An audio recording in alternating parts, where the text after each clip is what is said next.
They told you the cross defeated evil. That darkness has no real power anymore, that the forces of deception were bound at Calvary, never to rise again. But what if the early church fathers knew about entities they couldn't defeat? Forces so ancient, so woven into the fabric of reality itself, that the only strategy left was silence, bury the scrolls, burn the texts, erase the names. The Archons, cosmic parasites that existed before Genesis was even written. And here's what they kept from you. The Gnostics left a warning sealed in clay jars for over 1,600 years, waiting for the moment when humanity would finally be ready to hear it. That warning wasn't just about who these beings were. It was about what they've been doing to your mind since the day you were born. December 1945. Nag Hammadi, Egypt. A farmer digging for fertilizer struck something hard beneath the sand. A sealed clay jar, buried and forgotten. Inside 13 leather-bound codices covered in ancient Coptic script. When scholars translated what was inside, they discovered something the church had spent centuries trying to erase.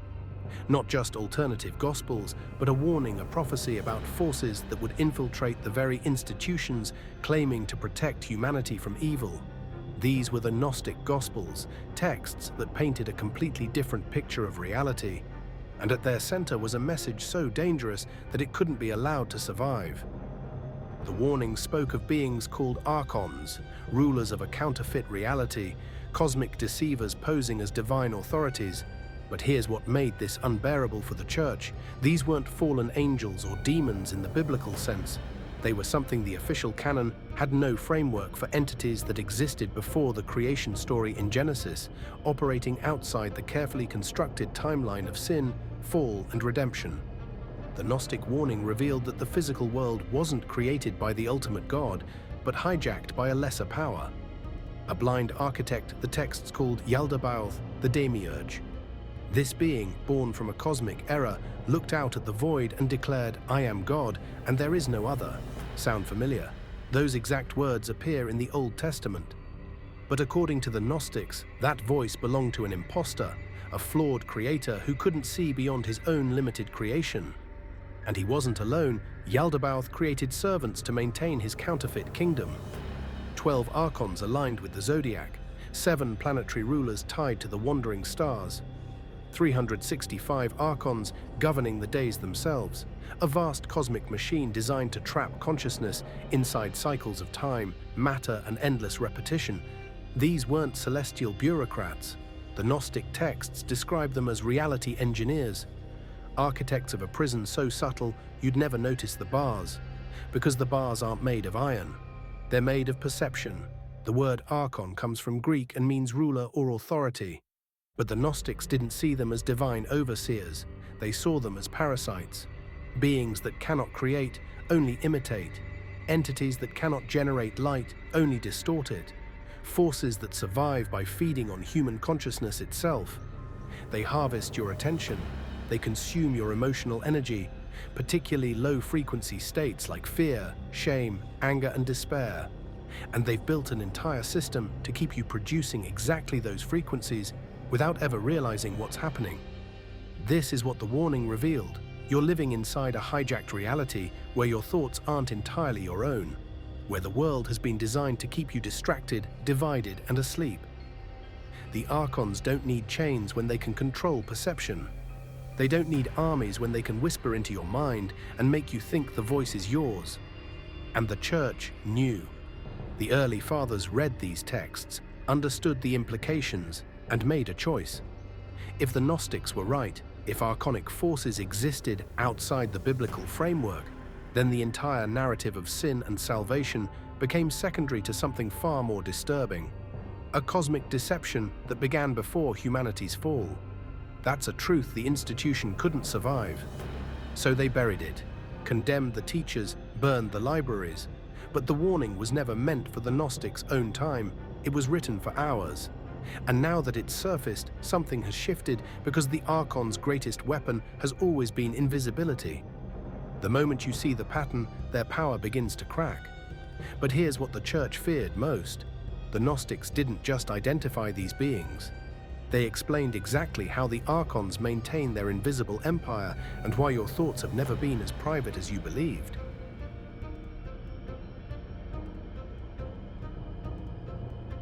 The Gnostic warning didn't stop at identifying the Archons. It went deeper into territory the Church found absolutely unforgivable, because the texts revealed exactly how these beings operate, and the mechanism they described should terrify you. The Archons have built a prison with no bars, no walls, no chains. It exists in the one place you'd never think to look. Inside your own consciousness, they don't need physical control when they can manipulate perception itself. The Gnostic texts called it psychic interference, a distortion of the awareness field. Imagine standing in a quiet room when suddenly a thought appears. I'm not good enough. I'll never succeed. Everyone's watching me fail. You assume it's your thought because it arrived in your inner voice, using your mental signature. But what if it wasn't? What if the Archons have learned to mimic your consciousness so perfectly that you cannot distinguish their whispers from your authentic self? The Gospel of Philip warns about this exact mechanism. The Archons wanted to deceive man since they saw he had kinship with the truly good. They took the names of the good and gave them to the not good. Translation, they invert everything. Make prison feel like freedom. Make slavery feel like choice. Make their voice sound like yours. This is the invisible empire, not armies or temples, but a slow, steady colonization of human thought itself. And here's the disturbing part. Most people live entire lives, never once questioning which thoughts are genuinely theirs. Test this right now. Pause and notice the next thought that enters your mind. Don't judge it, don't follow it. Just observe. Where did it come from? Did you consciously create it? Or did it simply appear, uninvited, like a broadcast on a frequency you didn't know you were tuned to? That gap, that moment of uncertainty, that's where the Archons live. But it gets worse. The Apocryphon of John describes the Archons as entities that drink the soul's light, not metaphor, literal energetic parasitism. They cannot create energy, so they farm it from human emotional states. The warning identifies specific feeding grounds: fear, guilt, shame, rage, envy, despair. These aren't just negative emotions, they're frequency signatures the Archons consume. When you spiral into these states, you're radiating the exact bandwidth they harvest. And the more time you spend there, the stronger they become. Think about the world you live in. Endless noise, constant stimulation, media designed to provoke outrage, social platforms engineering comparison and envy, news cycles built on fear, economic systems creating scarcity and anxiety. Why? Because exhausted, overstimulated minds don't notice the energy drain. The Gnostic warning wasn't about ancient mysticism. It was about the architecture of modern existence. They predicted a world designed to keep you scattered, distracted, reactive. A world that farms human attention and emotion at industrial scale. This is the collective manipulation the texts warned about. The Archons don't just target individuals, they shape systems, cultures, entire civilizations. The patterns we call society, endless consumption, manufactured division, comparison addiction, competitive suffering, are all generating harvestable emotional energy. And here's the trap within the trap. They keep humanity fighting over politics, identity, race, possessions, anything that prevents you from turning inward. Because inward is where the divine spark lives, the one thing they cannot touch, cannot reach, cannot manipulate or consume. But the warning went even further. The most dangerous revelation, the one that got libraries burned, was this. The Archons don't just influence society from the outside, they infiltrate spiritual systems themselves. They hollow out genuine teachings, invert sacred symbols, and corrupt practices until only shells remain. And according to the Gnostics, they would do this to Christianity itself. The institution built to liberate humanity would become the very mechanism of control. The warning signs: external authority replacing inner knowing, fear-based compliance, spiritual scarcity, dependency on intermediaries to reach the divine. Sound familiar? That's what made this warning unforgivable. It didn't just describe abstract cosmic forces, it predicted exactly what the Church would become.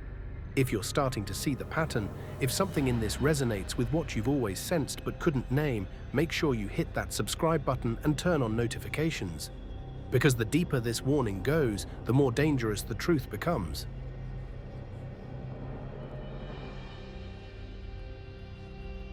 So the Church didn't just hide the warning about Archons, they buried it because they themselves had become Exhibit A of what the warning predicted. But here's what they couldn't erase: the evidence that the warning was right all along. Because if the Gnostic prophecy was accurate, we should see specific patterns throughout Church history. And when you start looking, the patterns are undeniable. Pattern 1. Systematic suppression of direct mystical experience. Meister Eckhart, a Christian mystic in the 13th century, taught that the eye through which I see God is the same eye through which God sees me, direct union with the divine, no intermediary required. The Church condemned him as a heretic. Joan of Arc claimed she heard divine guidance directly, without priests, without sacraments. It cost her everything, including her life.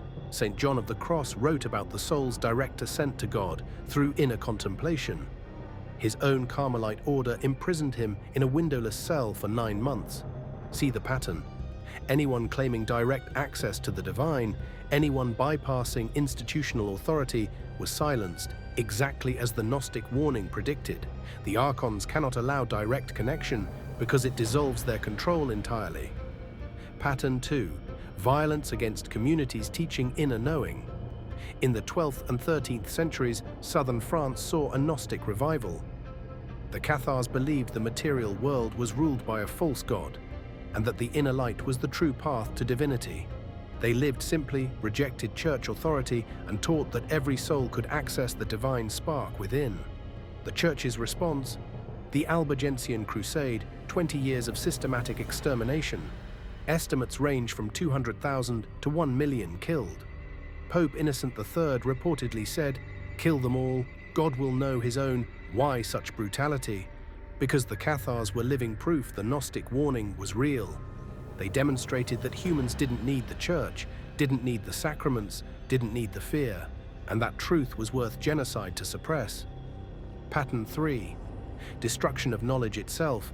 In 391 AD, Christian mobs stormed the library of Alexandria scrolls.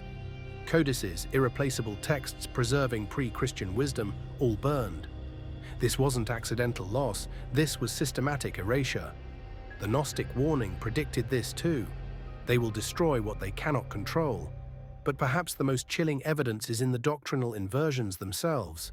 The Gnostics warned, they will take the names of the good and give them to the not good. The Church introduced original sin doctrine, teaching that humanity is fundamentally corrupted, broken from birth, requiring institutional repair. The Gnostic warning taught the opposite. Humanity carries a divine spark. You don't need fixing, you need remembering. They created the confession and absolution system, externalizing forgiveness, making it a transaction that required a priest. By 1215, the Fourth Lateran Council made confession to a priest mandatory. The Gnostic warning said this would happen, making inner divine connection illegal, replacing it with controlled access. Then came sacramental exclusivity baptism, Eucharist, marriage, all requiring institutional permission. Grace itself was metered and distributed only through church-approved channels, and underneath it all, fear. Hell doctrine weaponized, especially during the medieval period. Eternal torment for wrong belief, for disobedience, for daring to seek God outside approved methods. The Gnostics identified fear as the primary archonic control mechanism, and the Church made it the foundation of faith. But here's the ultimate inversion. Jesus, in the Gospel of Thomas found at Nag Hammadi, says the kingdom is inside you and outside you. When you know yourselves, then you will be known. The institutional teaching? The kingdom is accessed only through the Church, only after death, only by grace distributed through the hierarchy. Same figure, opposite message.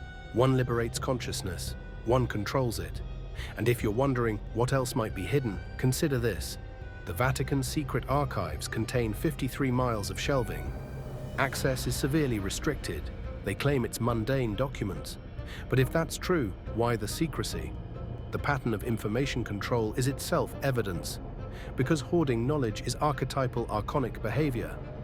The Gnostic warning wasn't speculation, it was prophecy, and the Church's own history became the proof.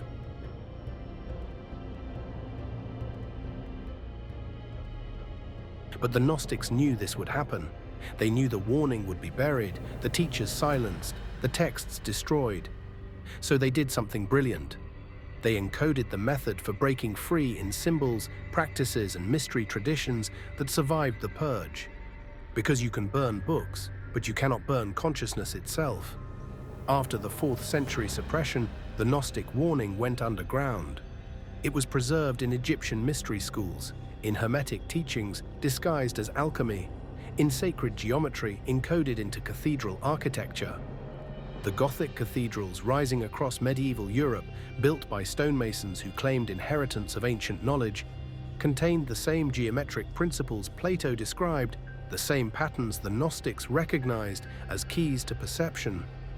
The Church preached salvation beneath soaring arches and rose windows, never realizing the stones themselves whispered an older truth. In the 17th century, mysterious documents appeared across Europe announcing the existence of the Rosicrucians, a secret brotherhood preserving ancient wisdom, promising universal reform and spiritual truths that predated Christianity.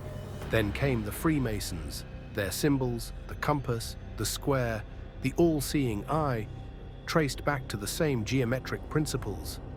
Builder archetypes encoding liberation from the archonic material prison. The warning survived in plain sight, hidden in art, architecture, ritual, waiting for those with eyes to see. But the warning didn't just preserve itself, it provided the solution. Not a belief system requiring faith, but an experiential method requiring only awareness. The Gnostic practice of gnosis, direct knowing, and it's simpler than the Church ever wanted you to realize. Step 1. Witness your consciousness. The Gospel of Thomas says, "If you bring forth what is within you, what you bring forth will save you." This isn't metaphor, it's instruction. Sit quietly. Watch the next thought that arises. Don't judge it, don't follow it. Just observe, and here's the critical question. If you can observe a thought, who is the observer? That observing awareness, that silent witness behind the noise, that's the real you. The part the Archons cannot reach, cannot touch, cannot manipulate. Each moment of witnessing reclaims energy that would have been harvested. The warning was clear. Most humans go entire lives without ever meeting themselves. Step 2. Starve the Archons. Withdraw energy from the low-frequency states they feed on. Fear, shame, rage, despair. When you feel yourself pulled into these distortions, pause. Return to the present moment. Place your hand on your heart. Take 3 deliberate breaths. Visualize drawing your energy back to yourself, cutting the invisible cords draining you. The warning emphasized this. They feed on your unconscious reactions. Stop reacting blindly, and you stop feeding them. Not about suppressing emotion, but seeing it clearly before it controls you. Step 3. Activate the divine spark. Every human carries a fragment of the true source, what the Gnostics called the pleroma, the fullness. This spark exists beyond archonic reach, but most never access it because they're too busy seeking externally. The practice of anamnesis, sacred remembrance, daily stillness, even 5 minutes. Place your awareness behind your thoughts. Not in the past, not in the future, but here. Feel the silent, eternal presence that's always been watching. The Gospel of Mary says, "There is no sin." Rather, you yourselves are what produces sin when you act in accordance with the nature called sin translation. Sin isn't moral failure, it's forgetting who you are, and remembering dissolves the illusion instantly. Step 4. Guard your attention. This is the deepest secret in the warning. The Archons don't control reality. They control your attention to a filtered version of it.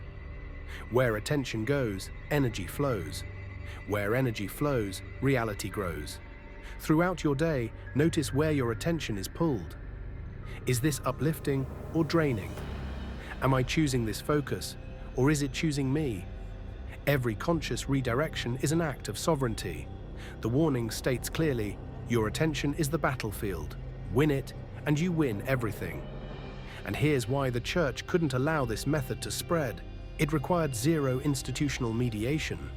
No priests, no confessionals, no sacraments, no tithes. Direct access to divine truth, available to everyone equally. If this method worked at scale, it would break both archonic and institutional control simultaneously, because both systems depend on the same mechanism, keeping humanity asleep to its own divinity. The warning's most dangerous claim: you don't need saving. You need remembering, and that remembering is an inside job no external authority can grant or withhold.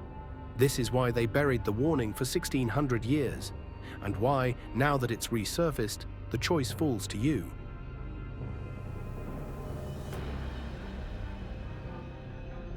The Gnostics didn't write for their time, they wrote for ours. The timing of Nag Hammadi wasn't random. 1945, post-World War II, humanity questioning everything, consciousness cracked open and ready for disruption. The warning lands when it's needed most, and if you look around right now, every pattern the texts described is amplified in the modern world. Digital algorithms harvesting attention, feeding on engagement, especially outrage. Manufactured division over politics, identity, race, anything to keep us fighting shadows instead of seeing the prison. The spiritual marketplace flooded with corrupted teachings, manifestation without awareness, guru dependency, commercialized enlightenment, information overload ensuring you never get quiet enough to hear the spark within. Fear cycles engineered through media to keep you in exactly the low-frequency states the Archons consume. The warning predicted all of this. They will evolve their methods, but never their nature. Same parasitic relationship, new technology, same perception manipulation, different medium. But here's the other side. More people are waking up than ever before, questioning narratives, seeking truth beyond institutions, turning inward. You finding this video isn't accident, it's pattern recognition. Something in you heard the warning and responded. Something remembered. And now comes the part that matters most. Because this isn't theoretical, the warning demands action. Right now, pause.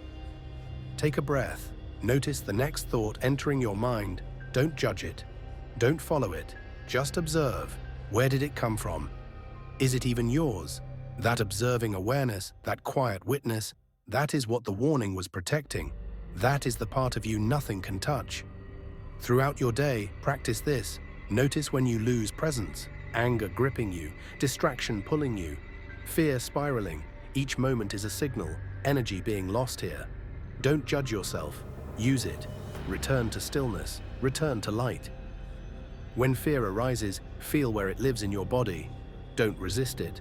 Don't run from it. Illuminate it. Say inwardly, I see you. Watch how it loses power the moment it's truly seen. Not fought, not suppressed. Just witnessed.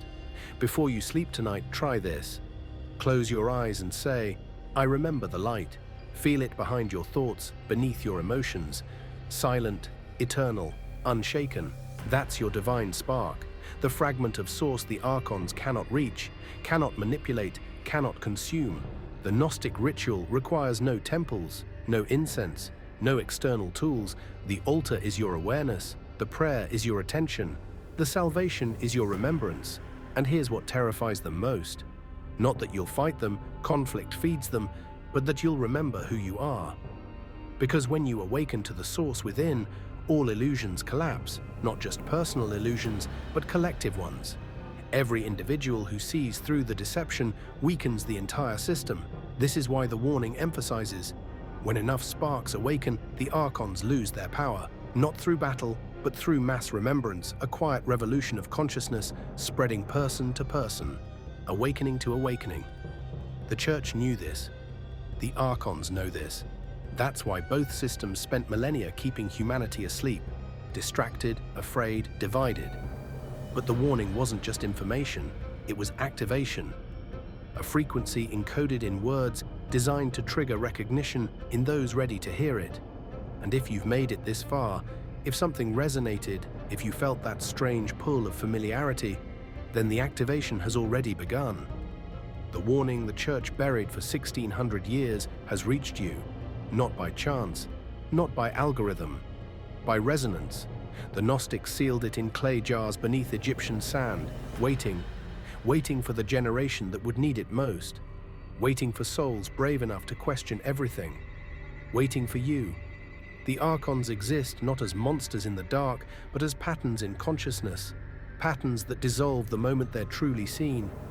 The warning was always simple: wake up, remember, see through the illusion. And once you do, you become the warning for others still sleeping. The forbidden knowledge continues. Make sure you're subscribed and notifications are on, because the deeper we go into what they tried to erase, the more dangerous the truth becomes. The Gnostic warning wasn't meant to stay hidden forever. It was meant to surface exactly when humanity needed it most. That time is now, and the remembering has only just begun.